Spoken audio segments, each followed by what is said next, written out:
van integrando sus demás compañeros. Ok. Uno de los hallazgos más novedosos es que las personas cuando deben aprender una lista larga de datos tienden a recordar mejor los primeros y los últimos. Okay, que ahí es precisamente donde vimos la ley de la supremacía y la ley de recensia. Okay. ¿Quedó claro entonces cómo explica el proceso de memoria de acuerdo con el modelo de 2 almacenes? Sí, maestra. Okay. Ahora, esta como tal es un modelo, un tipo de teoría. Hay otros modelos acerca que explican la memoria, ya que cada teoría tiene sus puntos débiles. Entre ellos, en el modelo de la memoria de 2 almacenes, estos son sus puntos débiles. Melissa, ¿me puedes ayudar a leer cuáles son las críticas o los puntos débiles de la teoría, por favor? Investigaciones sugieren que es probable que el aprendizaje sea más complejo de lo que se estipula en esa teoría. No especifica cómo es que la información pasa de memoria de trabajo a memoria a largo plazo. ¿Cómo se selecciona qué información de memoria a largo plazo sea activada? No explica qué es lo que realmente se aprende. Okay. Aquí, de acuerdo con esta teoría, solamente se hace una información o un resumen demasiado básico de cómo se aprende o más bien cómo se memoriza. Entre ellos solamente se memoriza lo que se sigue y lo que se sigue repasando.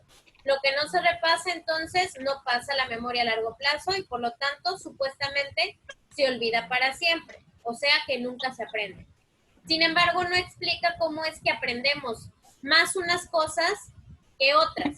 ¿Por qué le prestamos más atención a lo mejor a algunos a la clase de baile y le prestamos menos atención a la clase de estadística?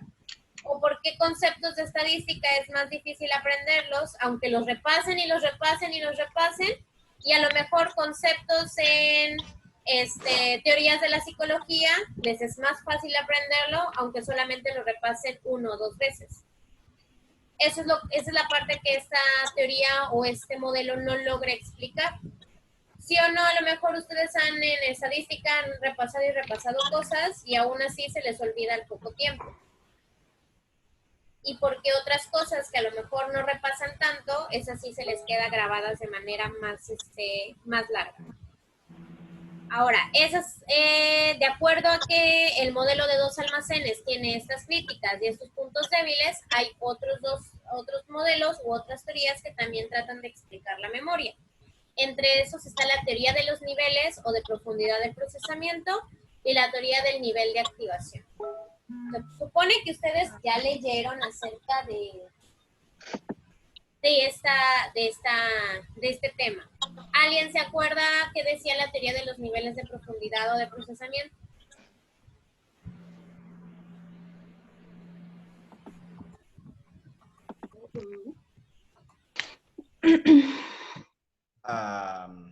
No me acuerdo. Ok. ¿Y la teoría del nivel de activación?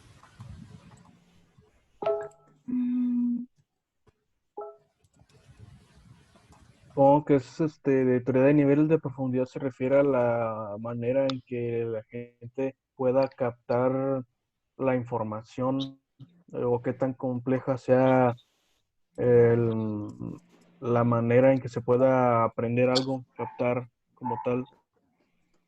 La manera en cómo se capta algo. O sea, qué tan difícil es aprenderse cierto tema en particular y si lleva un proceso complejo, sencillo, intermedio. Ok, para ti es acerca de qué tan difícil puede o no puede ser aprendido una información. Por ejemplo, si es un trabajo de cualquier otra materia que no sea estadística, para mí puede llegar a ser sencillo porque pues me es más sencillo aprenderme la teoría que la práctica que conlleva estadística, que es al momento de hacer todo una serie de hipótesis y aparte estar corroborando la información. Y respecto a otras materias tienes la información verídica y nada más es cuestión de que lo repases y lo repases, pero en cuestión de estadística es repasar pero una misma fórmula y proceso procedimiento para que te dé un resultado correcto. Ok. Bueno, vamos a ver qué tan cierto es lo que tú estás diciendo, Oscar. A ver, Oscar, ¿qué dice aquí de la teoría de los niveles de profundidad? Estudia la memoria de acuerdo al tipo de procesamiento que recibe la información y no tanto de su ubicación. No toma de referencia la memoria de trabajo y la memoria a largo plazo. Considera que existen 3 formas o niveles para procesar la información: físico, nivel superficial; acústico, nivel fonológico de sonido; semántico, nivel de significado. No se asume una secuencia necesaria. Ok. Aquí no estabas tan errado en cuanto a hablar de qué tan profundo o qué tan difícil puede ser la información. Pero la diferencia es que esta teoría no implica, o más bien, no, para ella no existe como que la memoria la tengamos fragmentada. O sea, también para esa teoría, la memoria simplemente existe en diferentes niveles de nuestra conciencia. No de que tengamos en una parte memoria de largo plazo y la memoria de corto plazo, sino que tenemos memoria almacenada en diferentes niveles. Primero tenemos el nivel físico o superficial, que es el nivel más básico. De ahí le sigue el nivel acústico y de ahí el nivel semántico. Esta teoría dice que precisamente el nivel más profundo es el semántico y por lo tanto el nivel deseado alcanzar para nuestra memoria. Hablando de nivel semántico, tiene que ver con el significado de la información o el significado de a lo mejor una palabra. Cuando algo aprendemos en la memoria de manera física o muy superficial, es posible que se nos llegue a olvidar o que más bien no le encontremos un uso esencial a esa situación.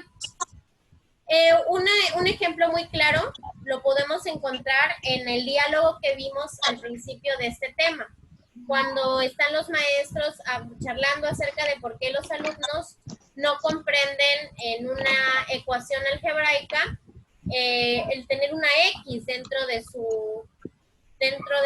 del procesamiento, dentro del problema. Porque X, simplemente si lo vemos a nivel físico superficial, X es una letra, no tiene un significado en sí.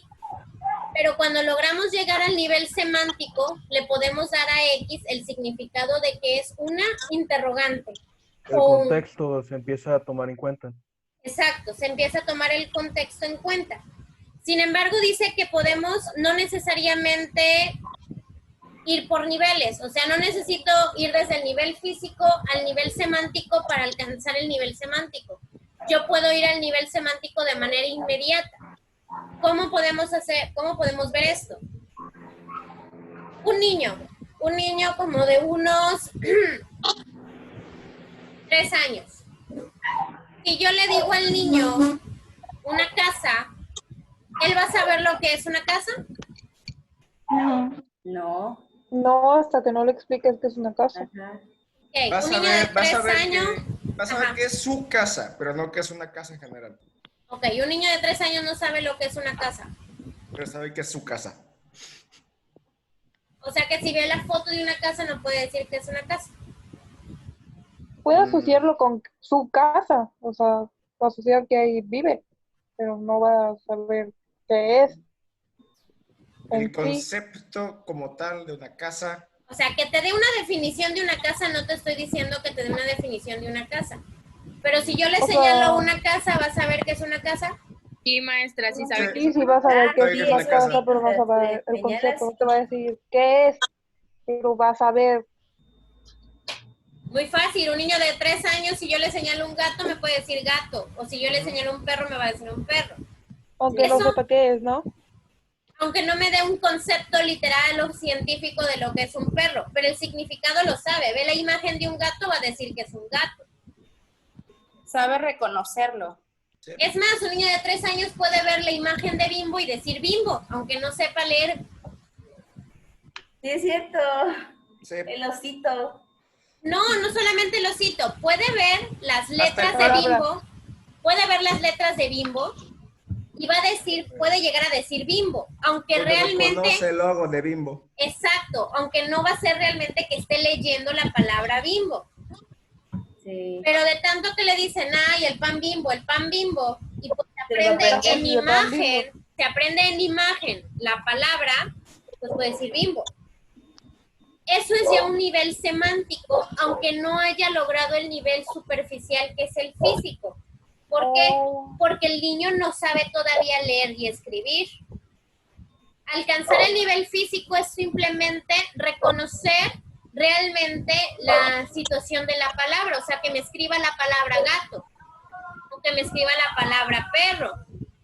Aunque no sepa en sí qué es, ¿no? O sea, como un significado pues, más concreto. Así es, como si a lo mejor a ustedes yo les digo una palabra que nunca en su vida hayan visto o conocido, a lo mejor a nivel físico lo puedan escribir, pero no van a alcanzar el nivel semántico todavía hasta que les diga qué es. A eso se refiere el nivel de la memoria, que podemos alcanzarlo físicamente, acústicamente o semánticamente. Un ejemplo en acústico a lo mejor es cuando estamos aprendiendo otro idioma y se aprenden a lo mejor a decir una palabra en inglés, pero al momento en que les piden que la escriban, no la pueden escribir porque todavía el nivel de superficial no lo tienen. Y a lo mejor solamente se lo aprenden de manera acústica en repetir la palabra, pero tampoco saben a nivel semántico qué es. Que soy yo. Sí, no sé si me van entendiendo con el nivel de profundidad de la memoria. Sí, ya. Ahora, esta cuestión, de acuerdo a este modelo, dice que cuando ya alcanzamos el nivel de profundidad semántico es el más importante para que se logre la memoria completamente, o sea, cuando logramos aprender algo en esencia. Sin embargo, esta teoría también tiene sus críticas. ¿Qué críticas tiene esta teoría? Laura, lee por favor. Dudas sobre si el nivel semántico necesariamente es el más profundo, si realmente es necesario agregar procesamientos al mismo nivel para recordar mejor. Existe confusión con respecto al concepto de profundidad, ya que es difícil su definición y medición, lo que no permite saber cómo influyen en el aprendizaje y en la memoria. Ok, esas son las críticas al modelo. Ya que dice que no necesariamente tengo que alcanzar el nivel semántico para poder lograr un aprendizaje completo. A lo mejor es probable que alguien pueda leer y escribir, aunque no necesariamente tiene que conocer el significado profundo de la palabra. Y que el problema que tiene este modelo es que al menos el modelo de los dos almacenes sí te explica un tipo de memoria de corto plazo y un tipo de memoria a largo plazo. Esta no te da un concepto específico de cómo lograr una memoria completa. Sí explica ciertas situaciones realistas como la profundidad de un aprendizaje, pero como tal no puede explicar bien cómo logro yo llegar a ese nivel semántico. Por lo tanto, esa es la crítica que se le da a este modelo, ya que no da un orden específico de cómo sucede el aprendizaje en la memoria. Vamos a la teoría del nivel de activación. Joana, ¿qué características dice que tiene este modelo? Es similar al procesamiento de dos almacenes. Plantea que la memoria varía de acuerdo a su nivel de activación. No tenemos estructuras separadas. La memoria es una sola estructura, pero existen distintos estados por su activación, activo o inactivo. El repaso permite que la información se mantenga activa a medida que la atención cambia. El estado de activación de la memoria también lo hace. Comprende la difusión de la actividad, lo que significa que una estructura puede activar a otra adyacente. Ok, de hecho esta teoría ayuda mucho a entender el trastorno de déficit de atención con hiperactividad. Esta teoría dice que se parece a la memoria de largo plazo y corto plazo en el aspecto de que tenemos ciertas cuestiones de información que existen ahí almacenadas y que logramos recuperarlas en algún momento específico, y que existe otro tipo de memoria que está más activa que la otra. Sin embargo, no es tan drástica como la otra memoria. el modelo de 2 almacenes dice, solamente lo que repetimos y lo que repetimos y lo que repetimos llega a la memoria de largo plazo. Esta dice que no necesariamente algo lo tengo que estar repitiendo y repitiendo para que llegue a mi memoria a largo plazo. Esta dice que todo lo que yo vaya experimentando o conociendo queda en mi memoria. No existe el olvido para este modelo. O sea, todo queda grabado. Sin embargo, está inactivo. Si no lo logro recordar en ese momento o de manera inmediata es porque está inactivo. ¿Puedo llegar a forzar esa activación? Sí, sí la puedo llegar a forzar, pero no se forza así como de que a fuerzas quieres recordar y recordar y recordar. Funciona cuando logramos hacer una difusión de actividad en la cual una idea nos lleva a otra y esa otra idea nos lleva ya por fin a lograr recordar lo que queremos en ese momento. Como cuando están estudiando para el examen y están en el examen y resulta que están viendo a lo mejor un tema que no estudiaron en ese momento la noche anterior. Y están tratando de forzar esa actividad. A lo mejor se empieza a activar desde recordar qué día fue que vieron ese tema. Y de ahí recuerdan a lo mejor ese día cómo iba el maestro vestido. ¿Y qué pasó en ese día? A lo mejor ese día el maestro sacó a alguien de la clase, o ese día se hizo una actividad dinámica, o ese día regañaron a alguien. Ese también ya es una forma de activación, porque estoy pasando de una idea a otra hasta llegar al enfoque de la memoria que quiero. Y por eso dice que puede explicar aquí la cuestión del trastorno de déficit de atención e hiperactividad, ya que un punto importante para que se logre este tipo de memoria es a partir de la atención. Si no existe la atención, este modelo no podría explicarse y no podría entenderse. ¿Qué problemática tiene el niño con TDAH? La atención. La atención. Entonces, si su problema es la atención, precisamente cuando está estudiando, queriendo leer, ¿qué pasa con su atención? Se pierde después de un tiempo. Sí, pero se pierde porque a lo mejor está leyendo. El perro salió de la casa y entonces leyó el perro y ya se empieza a acordar de su perro y entonces se acuerda del... ¿no? Exacto, ya se va de una idea a otra, pero eso es un trabajo de memoria, porque es recordar el día que su perro se salió y dónde lo encontró. Pero todo salió de la idea original, que era querer estudiar acerca de un cuento. A lo mejor estaba leyendo un cuento y en ese momento el perro Firulais estaba viviendo en una casa azul y en vez de llegar hasta la casa azul se quedó hasta el perro Firulais y dice, mi perro se llama Oliver. Y hace un mes se salió Oliver de la casa. Y de la casa se fue al parque. Y ya la perdimos ahí. Y a lo Pero mejor empieza a relacionar las cosas, ¿no? Exactamente. Eso se llama difusión de la actividad. Cuando una idea te lleva a otra. El problema es cuando el niño con TDAH no controla esa difusión de la actividad y por eso se pierde. Nosotros sí podemos, las personas que no tienen problemas con la atención, podemos hacer la difusión de la actividad de manera controlada, porque de una idea nos puede llevar a otra que en ese momento necesitamos. Que está ligada. Así es, de esa manera podemos activar la memoria. De hecho, esta teoría explica el fenómeno de la punta de la lengua. ¿Sí saben cuál es el fenómeno de la punta de la lengua? Es la palabra, No. pero no recuerdo. Pero no la expresas o no encuentras la palabra adecuada. No sabes para cómo poder expresarlo. Entiendes lo que te están preguntando, sabes de lo que te están preguntando, pero la forma de cómo expresarlo no lo tienes de manera bloqueada. Y a ese bloqueo se le llama inactividad en la memoria. Pero no explica que hay una memoria a largo plazo o corto plazo. La memoria existe. Existe la información ya desde el momento en el que te la presentaron o en el momento en el que la experimentaste. Sin embargo, puede estar inactiva durante la mayor parte de tu vida y a lo mejor en un momento dado la vas a activar. Ahora, este modelo también llega a tener sus críticas. Una de las críticas es que no se sabe con certeza entonces cómo puedo activarlo de manera consciente esa memoria que yo quiero, esa información que tengo inactiva. O que realmente me vaya a funcionar la memoria inactiva en cierto momento que yo quiero. Ahora vamos con el proceso de la atención. La atención, ¿qué dice que es a mí? Atención. Se puede definir como un proceso limitado que se utiliza para lograr las metas, movilizar y mantener los procesos cognitivos. Teoría de filtro, teoría de integración de características. Aquí tenemos 3 características importantes de la atención.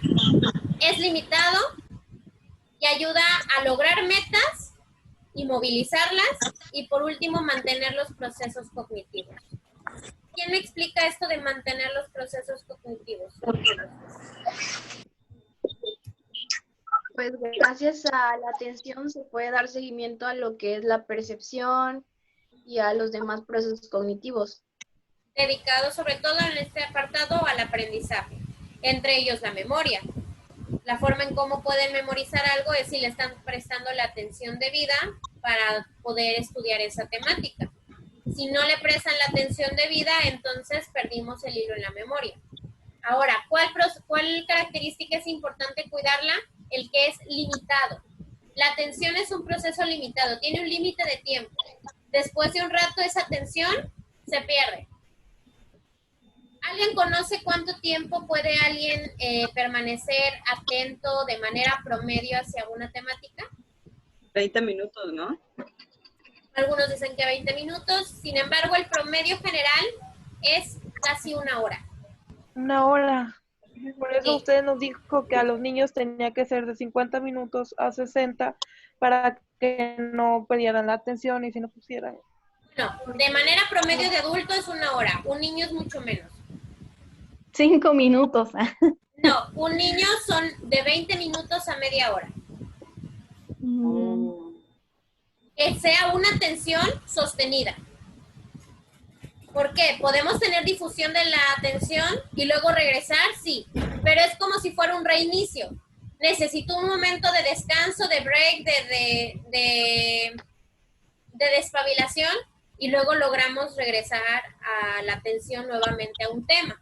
Sino, ¿qué pasa cuando forzo la atención? Se pierde la finalidad que se tiene en mente y se echa todo a perder.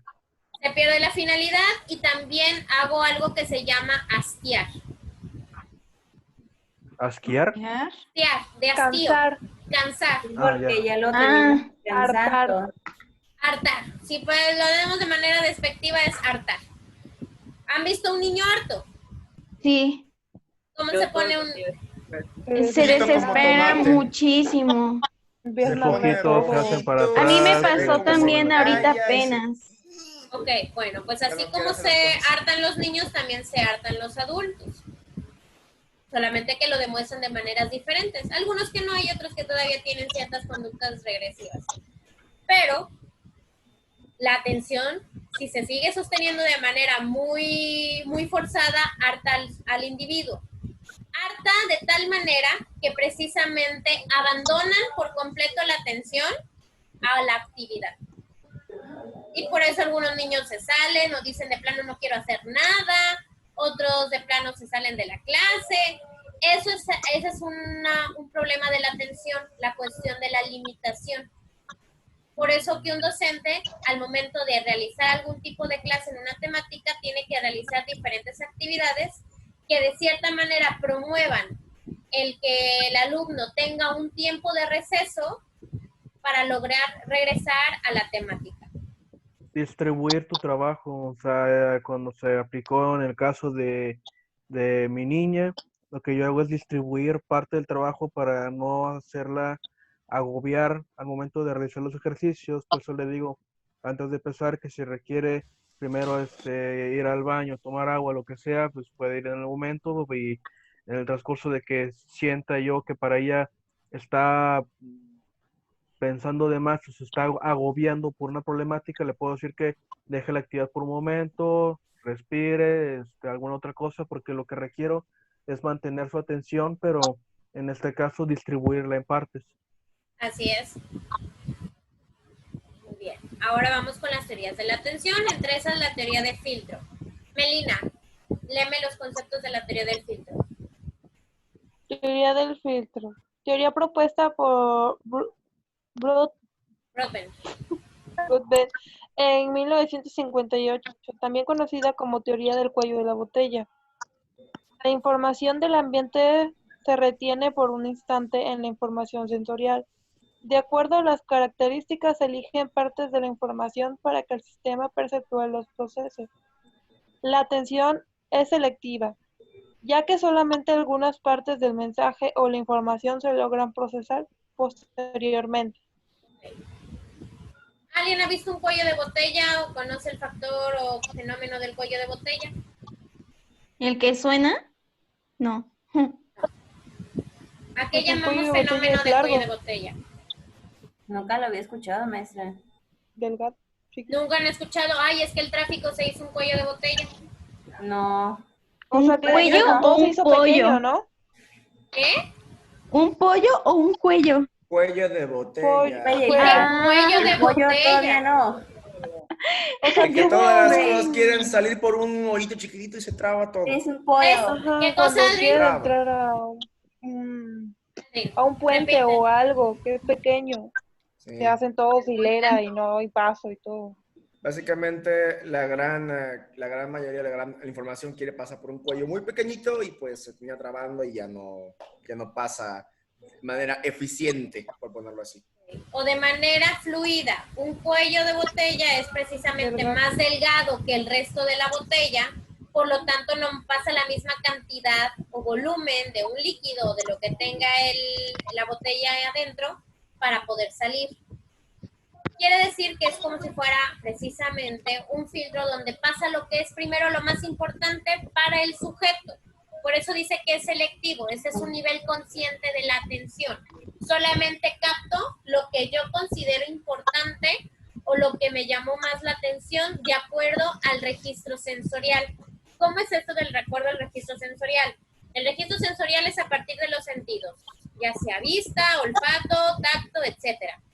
Digamos que a lo mejor hay un tema que en ese momento no me está importando mucho, pero de repente escucho una palabra que a lo mejor llamó mi atención o cambió el tono de voz del ponente o de repente hizo algún sonido o gesto que me llamó la atención en particular. Entonces de ahí ya empiezo a retomar mi atención. Y todo lo demás que dijo antes de eso, a lo mejor ya lo perdí, no lo seleccioné y no le puse atención. Y solamente empecé a poner atención después del registro sensorial que se me hizo atrayente. Pero de ahí vuelve a pasar lo mismo. Ya pasó un rato del concepto o palabra o idea que me llamó la atención, ya perdí mi atención, regreso otra vez a donde yo estaba pensando o poniéndole atención, hasta que puede volver a pasar algo que regrese mi atención al ponente. Esa es la teoría del cuello de botella. Solamente voy poniéndole atención a lo que considero importante. Y a lo que no considero importante lo rechazo y eso no se procesa. Por lo tanto, ni siquiera llega al procesamiento de la percepción. Entonces, realmente ni siquiera hay un aprendizaje o un conocimiento del tema. Ahora, esta teoría también tiene sus críticas de acuerdo a lo que decía este autor. Arlet, ¿cuáles son las críticas que dice este autor?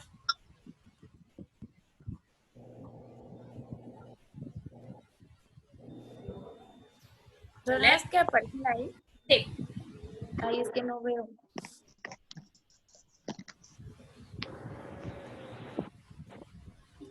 A ver, Aloha, ¿tú ves? Sí. A ver, ¿cuáles son las críticas de la teoría de filtro? Ah, no. Bueno, no están aquí. ¿Leo esto, lo de la teoría del filtro? Ya ve, por eso no las veía, maestra. ¿Ustedes qué tipo de críticas creen que pudo haber tenido esta teoría? ¿O por qué creen que tiene algo mejor críticas?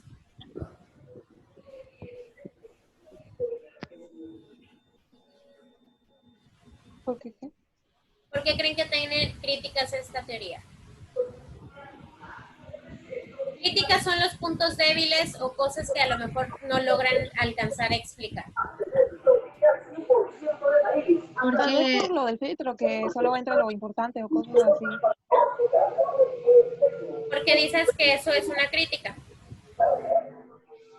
Porque en otras teorías deben de pensar que no existe eso, que la información pasa directamente sin filtrarse y ya después se organiza, pero no se filtra. Okay. Va cerca de la idea.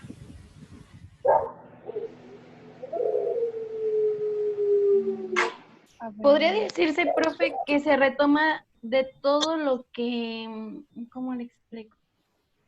Es que siento que es igual a la misma temática como cuando se filtra el agua, cuando lleva un proceso y posteriormente sale como que pequeños residuos con menor cantidad de defectos, como que sale un poquito, no tan natural, pero sí como al principio, sí un cierto porcentaje de lo que salió del agua. O sea, yo lo estoy viendo de esa manera respecto a un ejemplo de un experimento como tal. Ajá. Pero Puede ser que se No. filtre de más. se O filtra sea, que se lleve información de más que pueden tomar que no sea correcta, pero en realidad sí es importante y ahí pierdes un cacho de información que iba unida a la otra, que lo tomaron como correcto, como importante, pero la otra no, y pues ya perdiste el hilo. Ok. Una crítica importante es que la teoría de filtro solamente dice que consideramos importante o selectivo de acuerdo al registro sensorial. O sea, de acuerdo a lo que oiga, a lo que a lo mejor perciba visualmente o a lo que a lo mejor perciba táctilmente o olfativamente. Sin embargo, no me explica a nivel del significado. Solamente se basa que el filtro es por el medio del sentido físico. O sea, le pongo atención de acuerdo a lo que es más agradable auditivamente o porque algo me llamó la atención auditivamente o visualmente. Pero no explica que también puede ser de acuerdo al significado. De acuerdo al significado de lo que está diciendo la persona, que por eso pongo atención. Y también otra cuestión de que es criticada de esta teoría es que si realmente lo que no pasa por el filtro, por el cuello de botella, realmente no es aprendido o no es considerado importante. O sea, realmente de alguna clase o de algo que nos están diciendo, ¿no escuchamos lo demás? O sea, Sí lo escuchas, pero no, o sea, no lo llegas a procesar como tal. O sea, sí, como que guardas la información, pero como tu atención no está realmente... No la toman importante. Ajá. O sea, no entonces la filtran. Selectiva. Entonces, sí es selectiva, sin embargo, a lo mejor como decía Laura, sí lo estoy escuchando, pero en ese momento realmente no me queda inmerso en mi aprendizaje. Pero a lo mejor te lo preguntaron, ok, y en ese momento no lo recuerdas. Sin embargo, te dice la respuesta y dices, sí es cierto, yo lo escuché. Sí es cierto, lo dijo y hasta puedes decir, lo dijo en tal momento que se le estaba apagando el cañón. O lo dijo en el momento en el que fulano de tal se estaba sintiendo mal. O en el momento que estabas haciendo, recuerdas lo que estabas haciendo y tal vez como que dices, Sí, en el momento en el que me llamó fulano de tal y contesté la llamada, en ese momento lo dijo, pero no me acordé ahorita. Ahí, la sucesión secuencial. Así es. Sin embargo, ahí con ese ejemplo logro derrocar a la teoría de filtro, porque ¿qué pasó ahí? No que no lo habías escuchado o no que no lo habías logrado procesar, simplemente que en el momento en el que yo lo estoy seleccionando no había sido tan importante o de relevancia, pero de que pasó la información, pasó. No sé si logré explicar. La verdad no le presté atención. No sé si los demás lograron entender lo que trato de mencionar de la crítica a la teoría del filtro. O sea, ahí encontraron un error en la teoría. Todas las teorías tienen errores, por eso son teorías. Cuando no se encuentran errores, se convierten en leyes.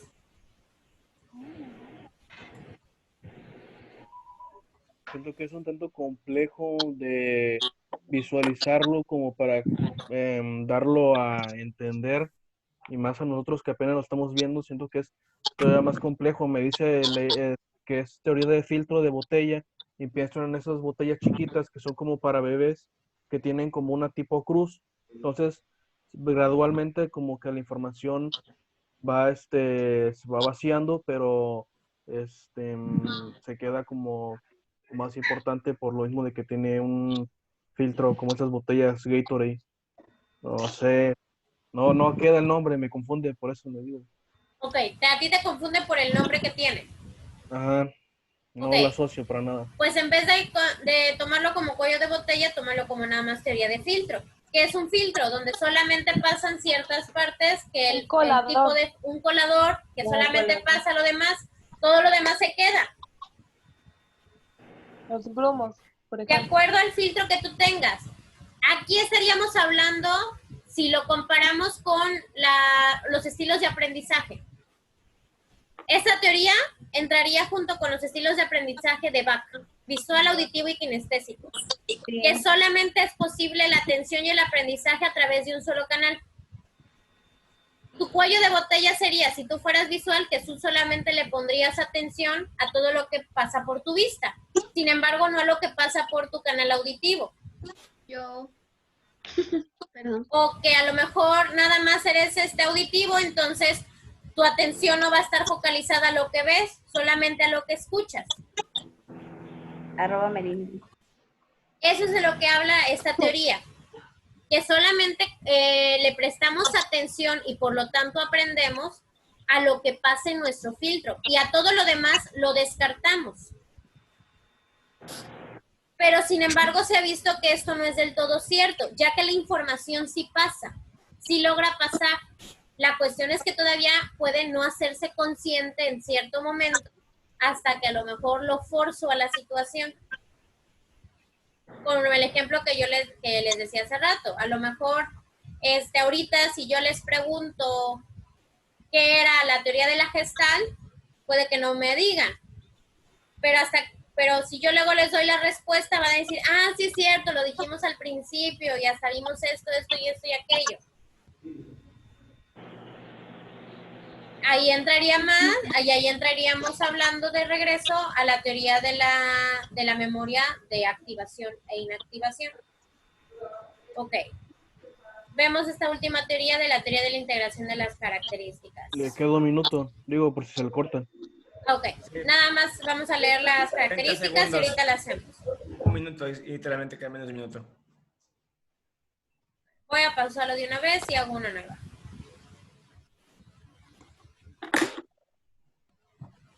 Denle clic al mismo link de hace rato.